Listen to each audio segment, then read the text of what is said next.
중국의 상업용 우주 산업, 왜 갑자기 이렇게 뜨거운 감자가 됐을까요? 오늘 그 거대한 야망 뒤에 숨어 있는 진짜 이야기를 한번 파헤쳐 보겠습니다. 자, 보세요. 2025년 말에서 2026년 초로 넘어오면서 중국의 상업용 우주 관련 주식들이 갑자기 폭등하기 시작합니다. 이 그래프를 보시면 당시 시장에서 가장 핫했던 메모리 반도체나 휴머노이드 로봇 같은 기술주들하고는 비교가 안 될 정도예요. 그야말로 압도적인 급등세였죠. 이런 폭발적인 성장을 보면 당연히 궁금해지죠. 아니 도대체 중국 우주 산업에 무슨 일이 벌어지고 있는 걸까요? 지금부터 그 이유를 하나씩 아주 자세히 들여다보겠습니다. 첫 번째는 바로 거대한 야망과 값비싼 현실의 충돌입니다. 지금 이 광풍을 제대로 이해하려면요, 먼저 중국의 계획이 얼마나 어마어마한지, 그리고 어떤 현실적인 장벽에 딱 부딪혔는지부터 알아야 합니다. 중국은 지금 스페이스X 같은 글로벌 기업하고 경쟁하려고 말 그대로 하늘을 위성으로 뒤덮을 계획을 세웠어요. 국가가 직접 주도하는 고항 프로젝트만 해도 거의 13,000기, 상하이시가 이끄는 G60은 15,000기. 숫자가 감이 안 오시죠? 정말 어마어마한 규모입니다. 그런데 말이죠. 이렇게 엄청난 계획에도 불구하고 실제로 지금까지 궤도에 쏘아올린 위성은 고작 235개뿐입니다. 수만 개를 띄운다고 했는데 현실은 아직 걸음마 단계인 거죠. 계획과 현실 사이의 이 간극 정말 크지 않나요?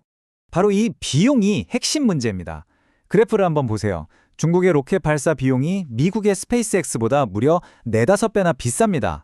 참고로 우리나라는 훨씬 더 비싸고요. 바로 이 비용 문제가 중국의 발목을 꽉 잡고 있는 근본적인 원인인 겁니다. 그러니까 결론은 간단해요. 이 비싼 발사 비용 문제를 해결하지 못하면 앞에서 봤던 그 거대한 위성 계획들은 사실상 그림의 떡이나 다름없다는 거죠. 자, 그럼 두 번째 파트, 재사용 로켓입니다. 이게 바로 게임 체인저죠. 그럼 어떻게 비용을 낮출 수 있을까요? 네, 바로 이 숨막히는 기술 경쟁의 한가운데 있는 재사용 로켓이 그 해답입니다. 우리가 잘 아는 스페이스X의 팰컨 9처럼요. 로켓에서 가장 비싼 1단 부스터를 한 번 쓰고 바다에 버리는 게 아니라 지상에 멋지게 착륙시켜서 다시 쓰는 겁니다. 이것만 성공하면 하드웨어 제작 비용의 60% 이상을 아낄 수 있으니 말 그대로 게임 체인저 기술인 거죠. 이 타임라인을 보면 경쟁이 얼마나 치열한지 한눈에 보입니다. 2026년, 바로 이 한 해에만 수많은 기업들이 저마다 자체 개발한 재사용 로켓 시험 발사를 예고하고 있어요. 그야말로 기술 패권을 건 아주 중대한 한 해가 될 겁니다. 여기서 정말 흥미로운 점은요. 최근 랜드스페이스의 시험처럼 일부 좀 실패하더라도 시장은 이걸 실패로 보지 않는다는 거예요. 오히려 상업적 성공이라는 기술적 임계점에 거의 다 왔구나 하는 아주 강력한 신호로 받아들이는 거죠. 주가가 폭등한 이유 바로 여기에 있습니다. 세 번째는 우주 산업 생태계 구축입니다. 그런데 로켓 발사 비용만 낮춘다고 끝이 아니거든요. 중국은 이 거대한 야망을 현실로 만들기 위해서 로켓 그 이상을 아우르는 산업 생태계 전체를 만들고 있습니다. 일단 위성 만드는 방식부터 바꾸고 있어요. 예전처럼 하나하나 비싸게 맞춤 제작하는 게 아니라 마치 자동차 공장처럼 표준화된 부품으로 대량 생산하는 체제로 바꾸는 거죠. 위성 본체, 즉 버스 비용을 전체 20%까지 확 낮추는 게 목표입니다. 그리고 앞으로 폭발적으로 늘어날 발사 수요를 감당해야 하잖아요. 그래서 새로운 상업용 우주공항을 짓고 바다 위에 떠있는 해상 발사 플랫폼까지 구축하면서 인프라를 아주 빠르게 늘리고 있습니다. 마지막 네 번째, 시간과의 싸움입니다.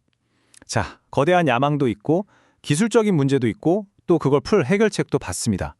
근데 이것만으로는 갑작스러운 시장의 폭등을 다 설명하기엔 뭔가 좀 부족해요. 도대체 왜 이렇게 서두르는 걸까요?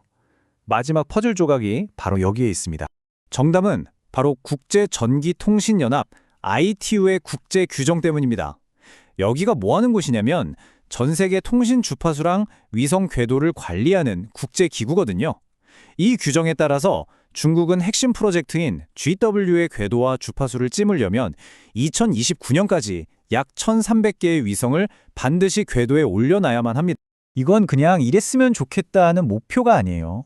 국제 규정이라는 데드라인이 정해진 말 그대로 강제된 수요인 겁니다. 앞으로 몇 년 동안은 좋든 싫든 무조건 이행해야 하는 거대한 발사 수요가 보장된 셈이죠. 바로 이겁니다. 이게 투자자들이 열광하는 이유예요. 중국의 우주 산업은 이제 더 이상 언젠가는 되겠지 하는 먼 미래의 테마가 아니라 강제된 수요와 기술적 돌파구라는 두 날개를 단 바로 지금 눈앞에서 펼쳐지는 현실적인 고성장 산업이 된 겁니다. 그리고 이런 거대한 수요는 당연히 거대한 시장을 만들죠. 로켓 부품을 공급하는 회사부터 위성을 직접 만드는 회사, 그리고 그 위성을 활용해서 통신 서비스를 하는 기업에 이르기까지. 이 기회를 잡기 위한 탄탄한 산업 밸류체인이 이미 만들어졌습니다. 자, 정리해볼까요? 중국의 우주 굴기는 거대한 정책적 야망, 재사용 로켓이라는 기술적 돌파구, 그리고 국제 규제라는 마감 시한, 이 세 가지가 딱 맞물려서 만들어낸 필연적인 결과라고 할 수 있습니다. 그럼 이제 우리는 마지막 질문에 도달하게 됩니다. 중국의 본격적인 등판이 앞으로 세계 우주 경제를 과연 어떻게 재편하게 될까요?